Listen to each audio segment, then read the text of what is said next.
Srila Prabhupada ki jai.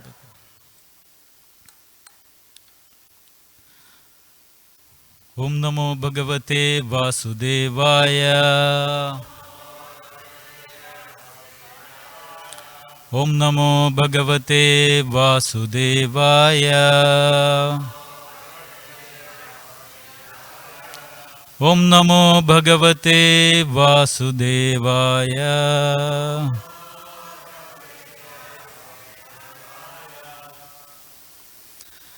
Hare Krishna, please accept my humble obeisances at the lotus feet of all wonderful Vaishnavas assembled here. I am very fortunate to be in this place where Srila Prabhupada had many manifested pastimes, and also in the association of many wonderful senior Vaishnavas, especially Srila Prabhupada's disciples. This must be the result of some pious activity which I have done in my previous life. Otherwise, not possible to be here with all these wonderful Vaishnavas. Hare Krishna. So today's verse is Srimad Bhagavatam, Canto 3,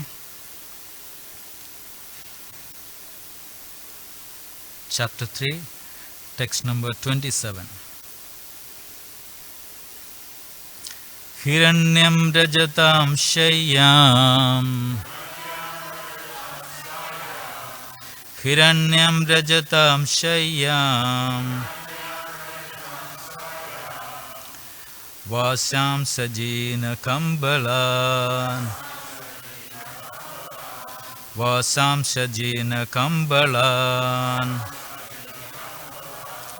Yanam ratani pan kanya. Yanam ratan ipan kanya. Dharam vritti karim api. Dharam vritti karim api. Hiranyam rajadam shayyam.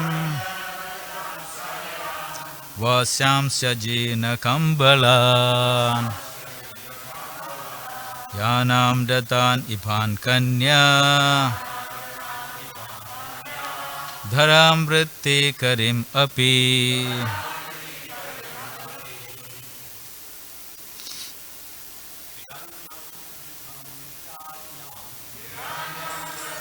Shayam Vasam sajina kambalan. Datan kanya. Dharam vritti karim api. Nyam rajadam shayam.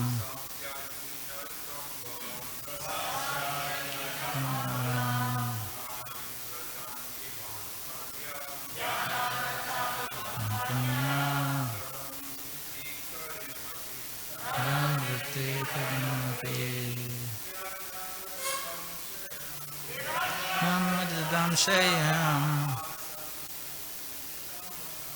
Vasam sajina kambalan. Caitanya Dharam vritti karim api. Matajis Hiranyam rajatam shayyam. Vasam sajina kambalan.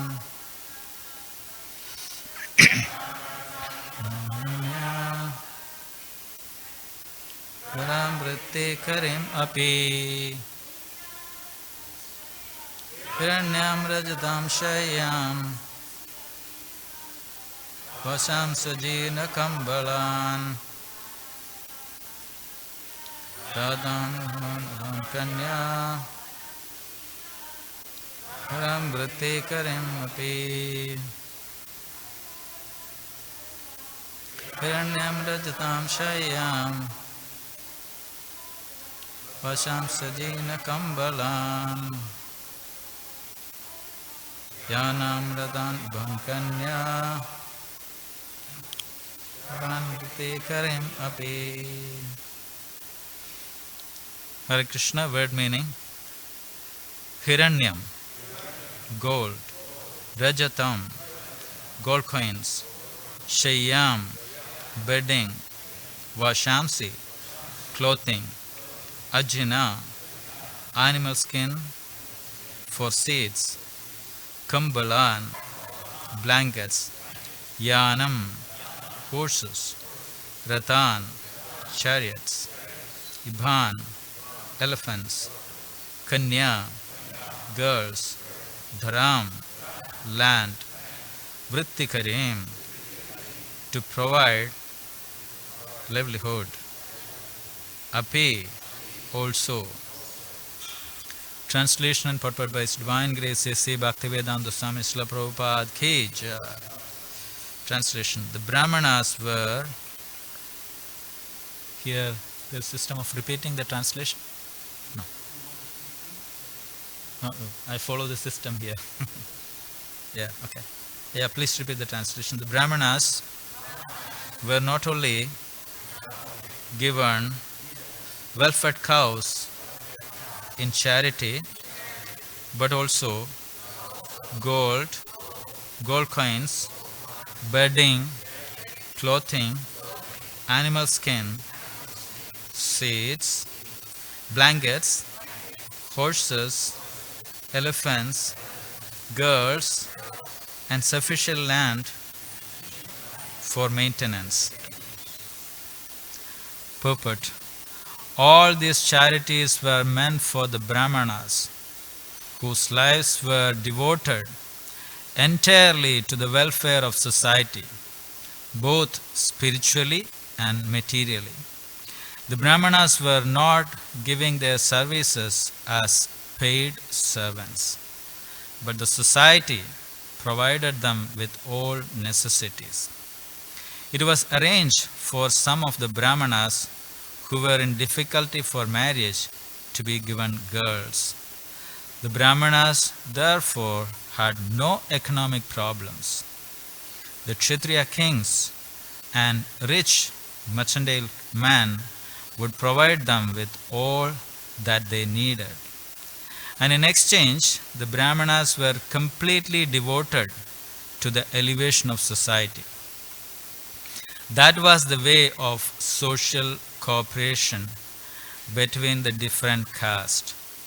When the Brahmana class or caste gradually became easygoing, being fed by the society, although they had no Brahmanical qualifications, they degraded themselves into Brahma Bandhus or disqualified Brahmanas. And thus, other members of society also gradually fell down from the social standard of progressive life. As described in Bhagavad Gita, the caste system is a creation of the Lord and is arranged according to the quality of work rendered to society and not in terms of birthright, as falsely claimed in the present degraded society. Thus, in the purport by His Divine Grace, Sri Bhaktivedanta Swami Srila Prabhupada Ki Jai.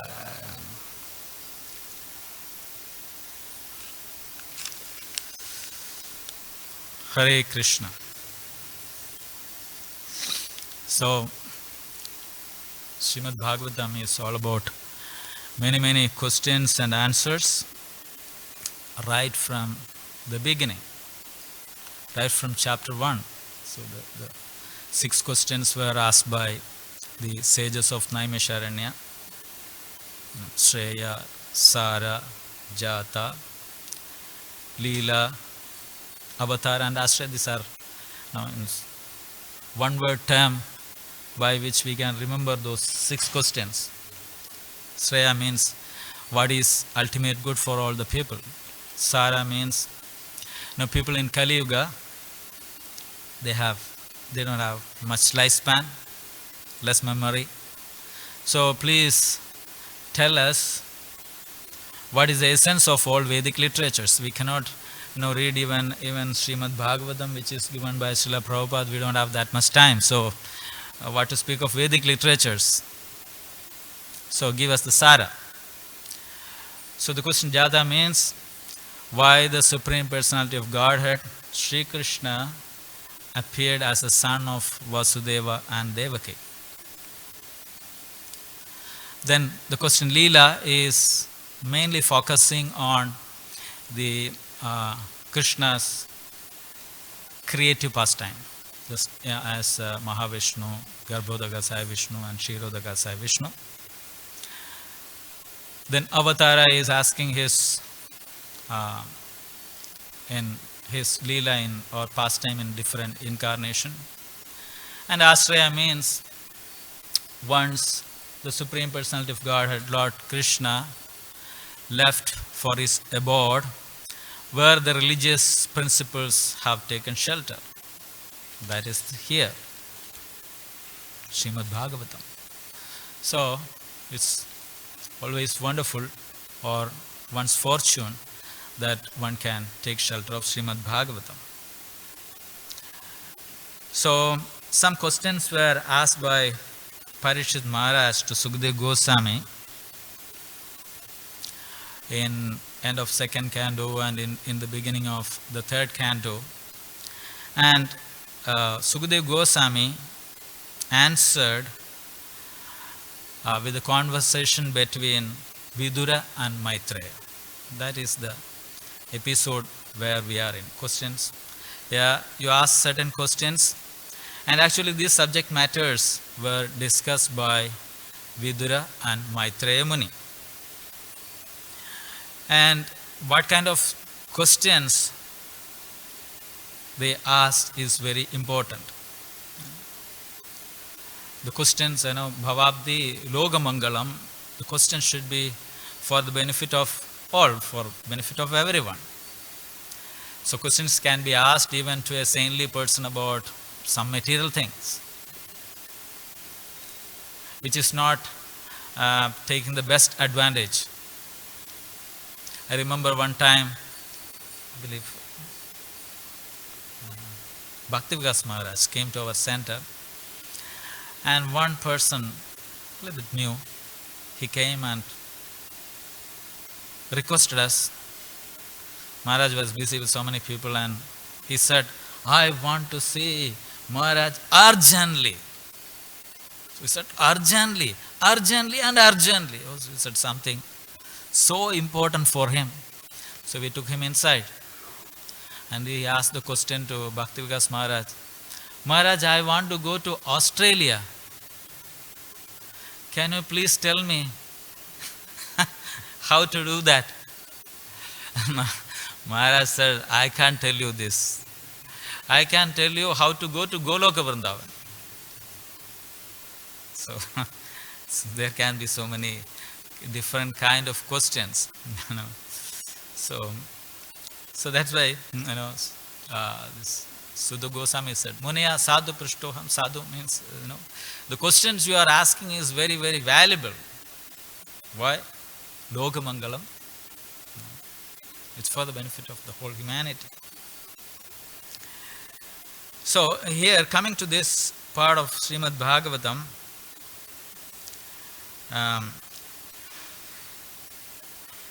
Parikshit Maharaj asked this question: where and when Vidura and Maitreya conversation, or that samvada, we call it a samvada. There are a lot of samvada in Srimad Bhagavatam, like Narada Vyasa samvada. So here, Vidura Maitreya samvada, where it happened. So, we know that Vidura was a well-wisher of Dhritarashtra and the whole Kuru dynasty. But somehow, Dhritarashtra was blind. No, he is materially blind, and practically, spiritually blind also. He knew that Krishna is the Supreme Personality of Godhead. Whatever advice Vidura is giving is for my benefit. But somehow, because of his blind love towards his sons, he could not act on it. We see that sometimes Dhritarashtra take a good decision, but again he changed by the influence of Duryodhana. So it's a lesson to all parents that the parents should not be blind with love for their children. What is good for them, that is to be done. So anyway, while Vidura was giving such good advice, you are keeping this Duryodhana, Vidura said to Dhritarashtra, and he is against Krishna. Get rid of him for the benefit of the whole dynasty.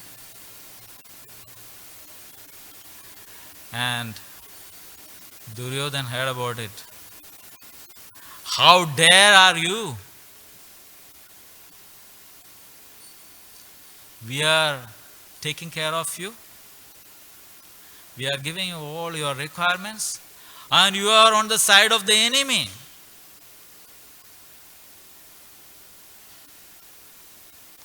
Get out from this place. Only with your breath. See how arrogant is Duryodhana. So, Vidura is obviously a saintly person, so practically he kept everything of his Kshatriya things in front of the palace. Take your crown, take your bow and arrows. He went for pilgrimage. And then he met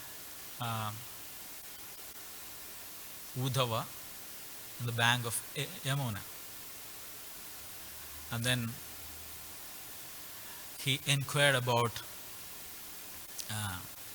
what is happening with the Yadu dynasty, about Krishna, all these questions he asked. Vidura asked Uddhava. And Uddhava is such a wonderful devotee of Lord Sri Krishna. Just by thinking about Krishna, he manifested various bhava, various emotions. We hear that when we progress in our bhakti, when come to the advanced stage of bhava bhakti, there can be various kind of emotions. Ashru, kamba. Ashru means tears. Kamba means shivering. Stamba, stunned. Vaivarnya, color changes. Swarabheda. Swarabheda means voice shock. So, various symptoms manifested in Uddhava. And then, in that mood, Uddhava started talking about Krishna's various pastimes. Then we can see he was talking about Krishna's various pastime in Vrindavan, and then he started talking about the pastime outside Vrindavan. So this particular episode is Uddhava is discussing about Krishna's pastime outside Vrindavan. So by the arrangement of Krishna, you must be knowing that story. The princes went to the sage and offended the sage, and the sage cursed them, and the whole dynasty will be finished by your act. So after this, all these Vrishnis, Krishna's family members, they went to Prabhasa, a place called Prabhasa. And there, they have given a lot of charity to the Brahmanas. So this particular sloka is talking about that. Thereafter, they offered that is 20. The Brahmanas were not only given well-fed cows in charity, but also gold coins, gold, bedding, clothing, animal skin, seeds, blankets, hoods, elephants, girls, and sufficient land for maintenance. So, all these charities were given to the Brahmanas. So here, now those you are familiar with a little bit of the Indian language. These are very close to generally used language, whatever, many words in this verse. Hiranyam, Hiranyam, Hiranya. Hiranya Kashipu, Hiranya Kashipu.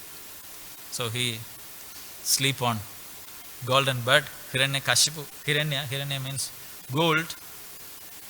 Rajata, gold coin. Shaya, Garbhodaka Sai Vishnu, Shaya. Kshirodaka, Shaya Vishnu, Shaya. Shaya is bedding. Vashamsi, clothing. Vashamsi Jirnani. The verse in Bhagavad Gita, clothing. Arjuna, animal skin for seats. Kambala, so Kambali is a normal word in many languages. Blankets, yanam, horses, ratha, chariots, and elephants. Kanya is girls.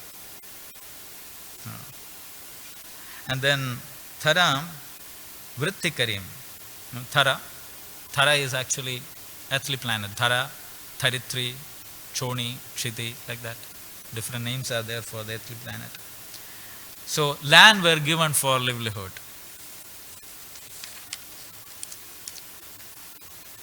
And Srila Prabhupada explained in this purport, charity is meant for Brahmanas. Why charity is meant for Brahmanas? He mentioned they live for the betterment of the whole society. They live like that. So charity to be given to the Brahmanas. So Brahmanas never work as paid servants. That was the system. Even say maybe 50, 60 years back also, no one will see a Brahmana working. But now it is very common.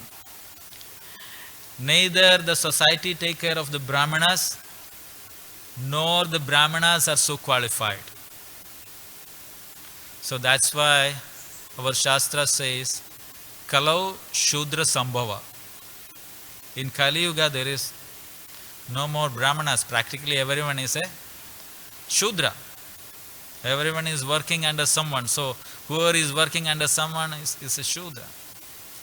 And Srila Prabhupada mentioned all this civilization, what this civilization did is practically made everyone a Shudra. So it may be a little bit funny. Actually, this, Prabhupada already said that. We get qualified graduation, maybe post-graduation and all those things. Prabhupada says, then we write our biodata. My dear sir, I am such and such qualified dog looking for a master. So, and then Prabhupada says, actually education means one should become independent. But practically after education we look for dependence, looking for a master. And if there is no master, then we feel like a street dog.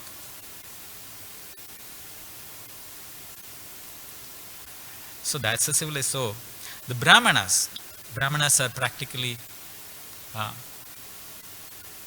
not there in the current society. So the society has to provide them, means we know that there is Brahmana, Kshatriyas, Vaishyas and Shudras. And the Shudras' business is to serve the other three Varnas like Brahmanas, Kshatriyas and Vaishyas. And Kshatriyas and Vaishyas, they are supposed to provide all the necessities of Brahmanas. So practically nowadays this system is not prevailing. There's no Brahmana, there's no Kshatriya, and Prabhupada used to say, where the Kshatriya is supposed to sit, Shudras are sitting. If a proper Kshatriya or a proper Brahmana comes, get out from here.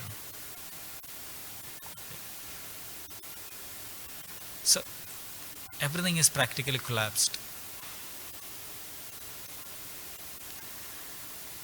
So even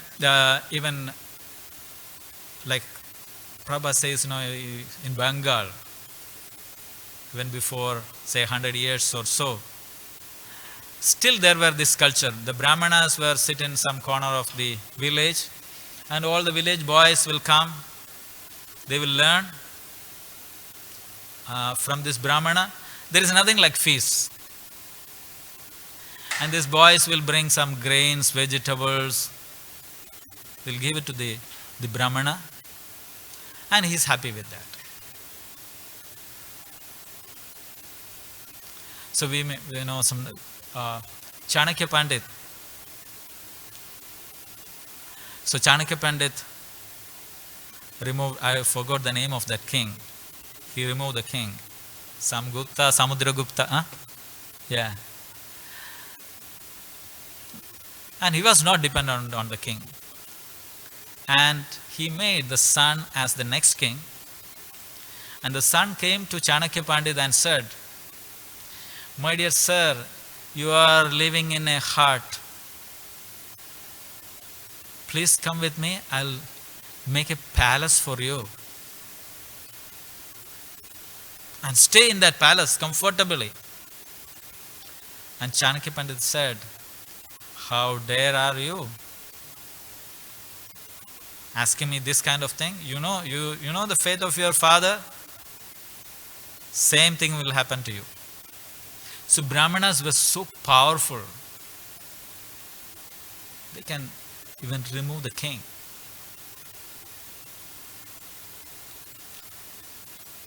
So it appears like they are poor, but they were very, very powerful. And that was the system. So once the Brahmanical culture is gone, the society is in chaos. So Prabhupada used to say, it's a headless society. No brain.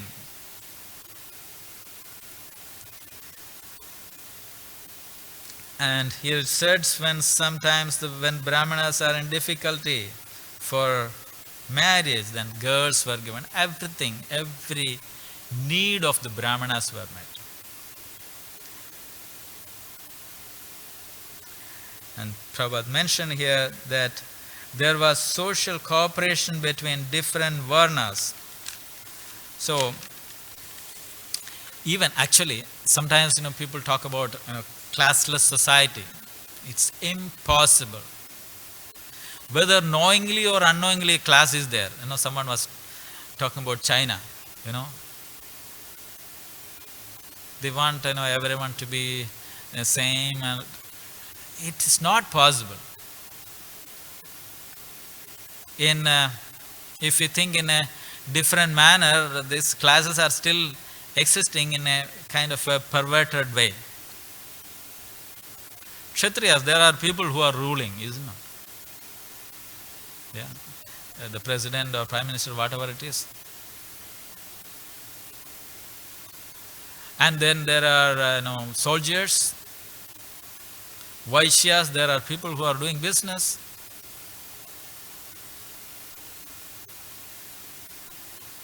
And there is farming, there are labor class. So where is classless society? But only thing is, the principles are not followed.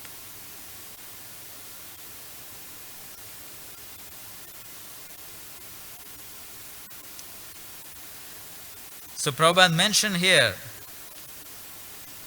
I have 5 more minutes, when the Brahmanas, easy going, when they are fed by the society.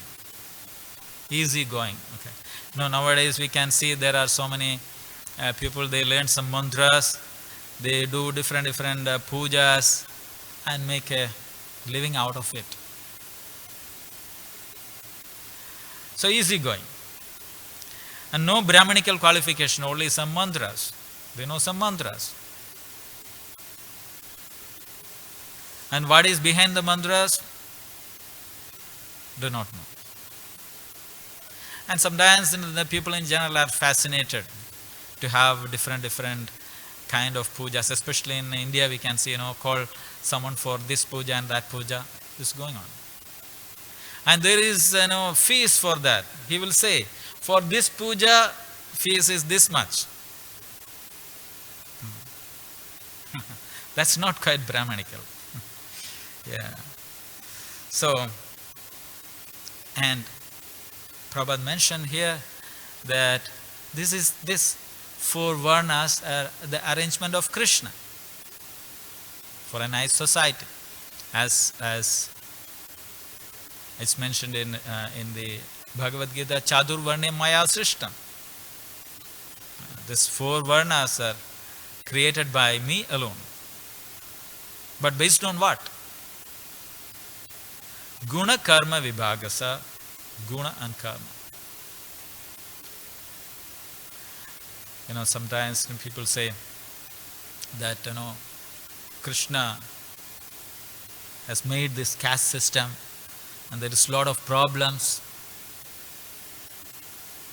But Chaturvarna Maya says, Guna Karma, it's not a birthright.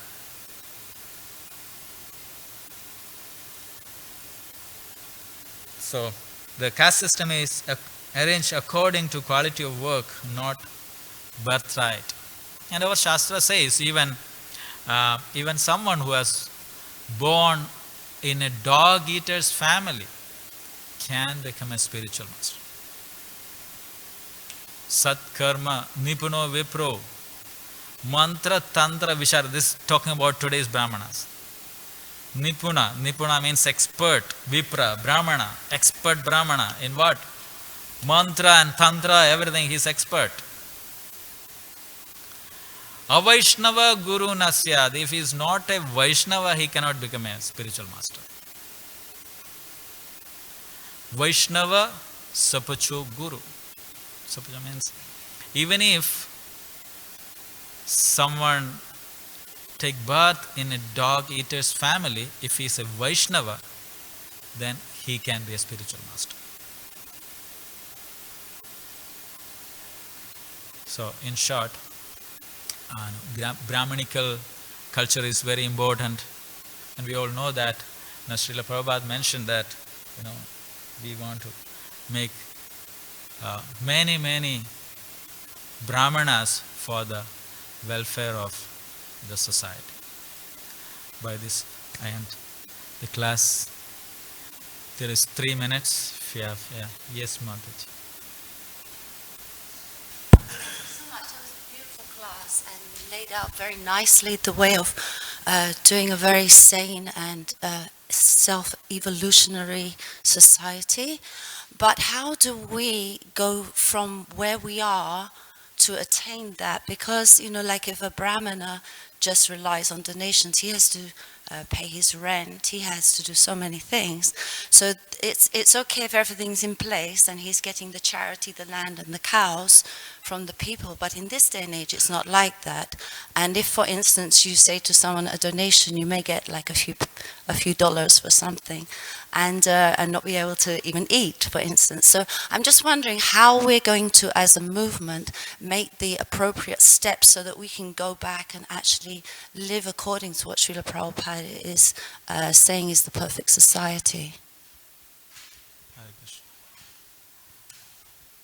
So, my humble answer would be, start from ourselves.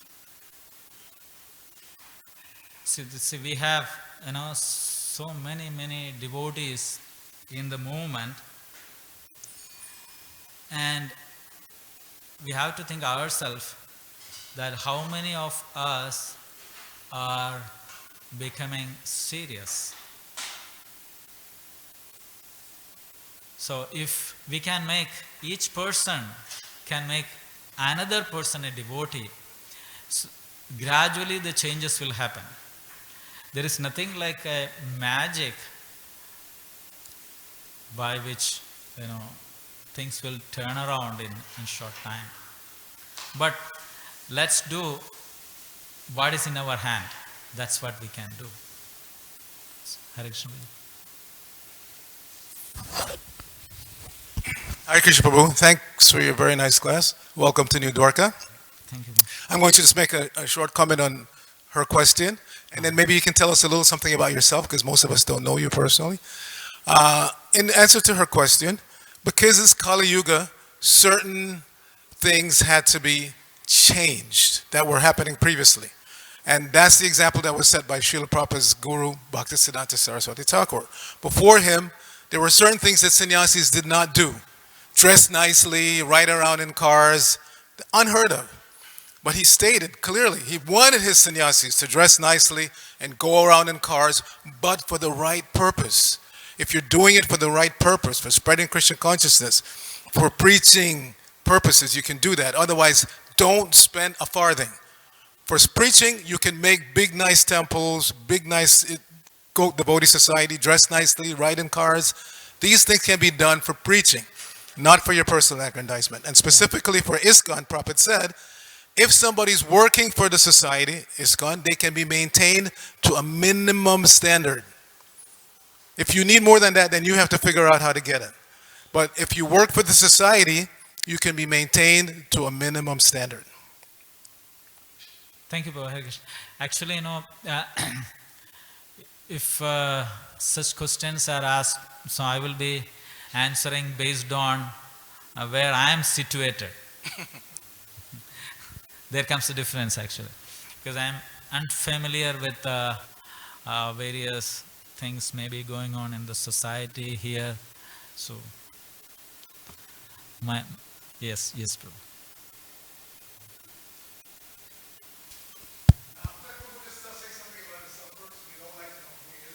No, I'm not. I didn't. You can keep talking. Introduce, yeah. My name is Udarakirti Caitanya Das. Udarakirti Caitanya Das. Udara Kirti Caitanya Das. Jayapada Maharaj gives very long names to his disciples. Yeah.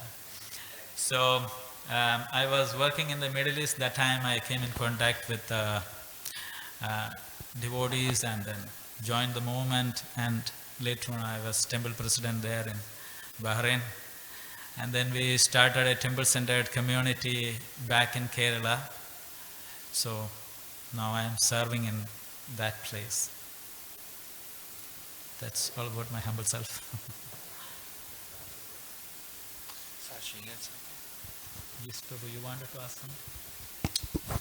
Prabhu, thank you. I have a question. We heard very often, the famous verse from Bhagavad Gita, Yada Yada Hi Dharmasya Glanirvavati Bharata.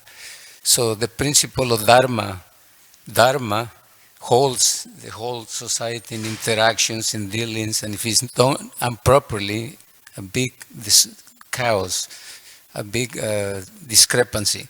So my question is, in the purport and the verse, is it that the brahmanas wouldn't get salary? The main purpose is because the quality of truthfulness will be thrown out of the window. If you work with the government or you work in any spiritual organization and you get paid, you cannot say anything because you are obliged to just or remain silent.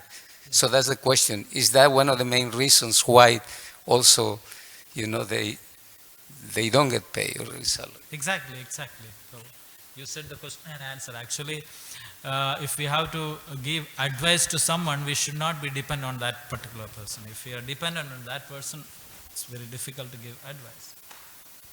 So they always want to keep their independence. Hare Krishna Prabhu.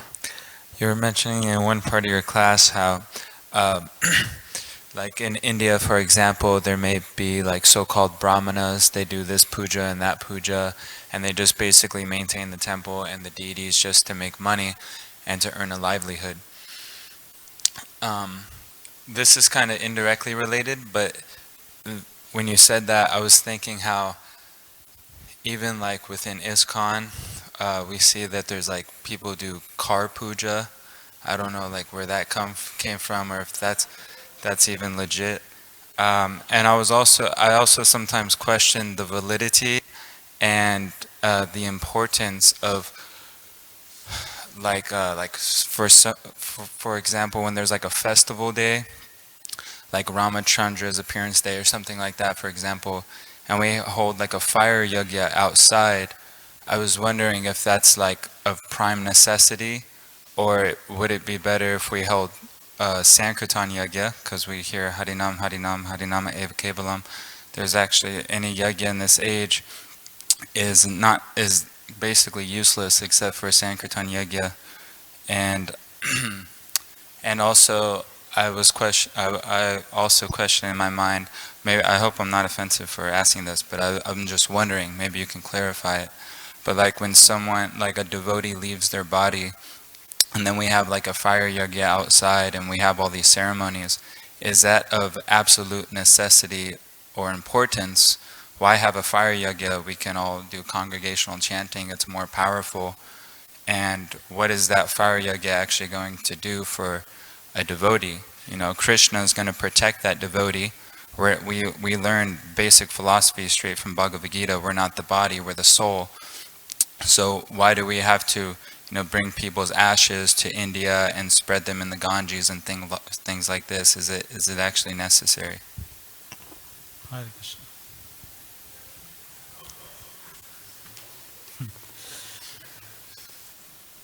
Actually, I would say an intentional deviation is no way good. Intentional deviation, okay, from the core. We have a core. That's our Sankirtan. But sometimes what happens, to attract the public to our movement, we may do some interim practice, by which some people get attracted. Some people, if you do, we say, we'll come to your home and do some kirtan sometime, because traditionally, or they are not so familiar with it. They may not be very enthusiastic about it. Then we say, all right, we'll come to your home and do yajna. Yeah, please come. No. By this act, we get an entry into their home. Okay, so do yajna, okay, do little kirtan. In this way, we become connected to those people. So, for getting connection with various kind of people and the society, we can do various things, but that should not be the main thing. So, devotees should have that clear understanding that what for I am doing it. Then everything works. As Prabhu said, for preaching purpose, we can practically do anything and everything. When Bhaktisiddhanta Saraswati Thakur said that you can go out with kind of pant, shirt, ties and everything, it was a revolutionary statement, unheard of. So the purpose is bringing people more close to Krishna, then it's fine. If that is not the purpose, then it's a deviation.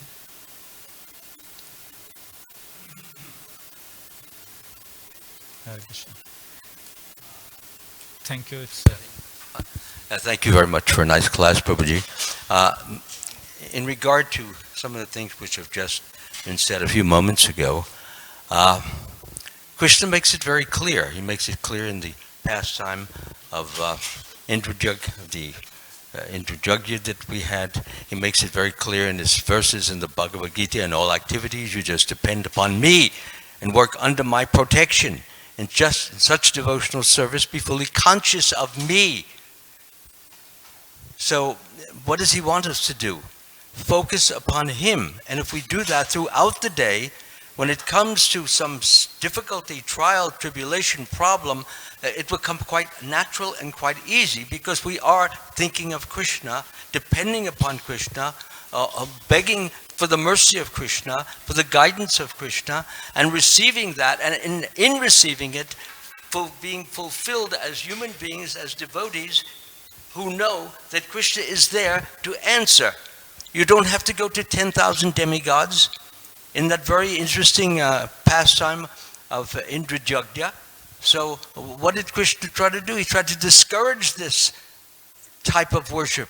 He said, no, the Brahmins, okay, he said, you worship the Brahmins and also Govardhan Hill. He said, these are the main points. And if you follow those points, which I am telling you, you will prosper, you will progress, and you will succeed.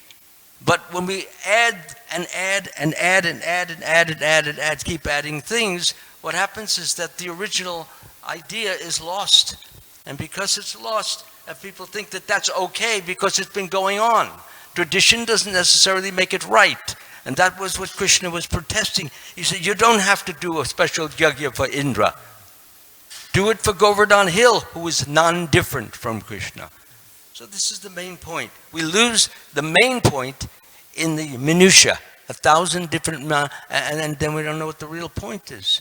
The point is Krishna. The point is Krishna's mercy. The point is Krishna's love. The point is Krishna is granting and giving and helping us. We shouldn't forget Krishna. This is the most important thing. But people like to do that because it gives them more things to do and more prestige, more honor, more glorification, more pride. That's not our goal to have pride. It's not our goal to be glorified. It's not our goal to be applauded. If we get it, okay, you give it back to Krishna. He's the one who deserves it anyway. So that's all I really want to say in regard to this particular point. We should keep our mind focused upon the Supreme Lord in a mood of thankfulness, gratitude, and a mood of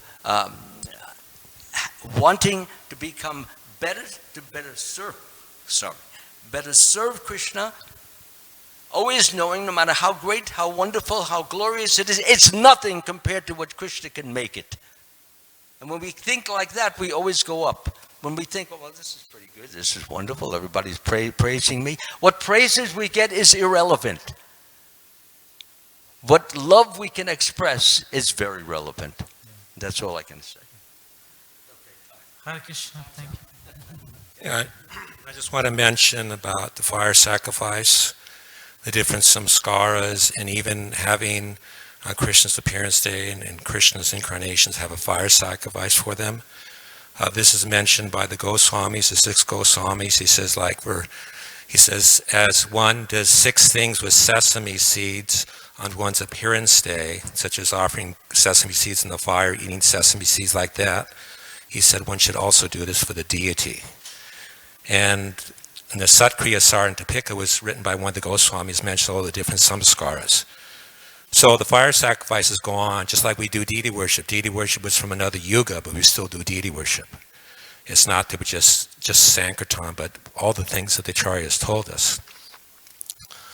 So in that way, it just said it's what's condemned in Vedic literature is the big fire sacrifices they used to have where they would, and Prabhupada mentions this in one of his purports, that in this age of Kali, nobody could perform these big sacrifices where they offer a cow in sacrifice and they rejuvenate. That's what's condemned, not these other samskaras or sacrifices or for festivals. That's encouraged by our acharyas like that.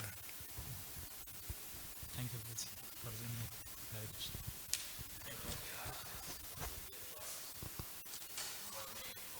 Krishna. Yeah.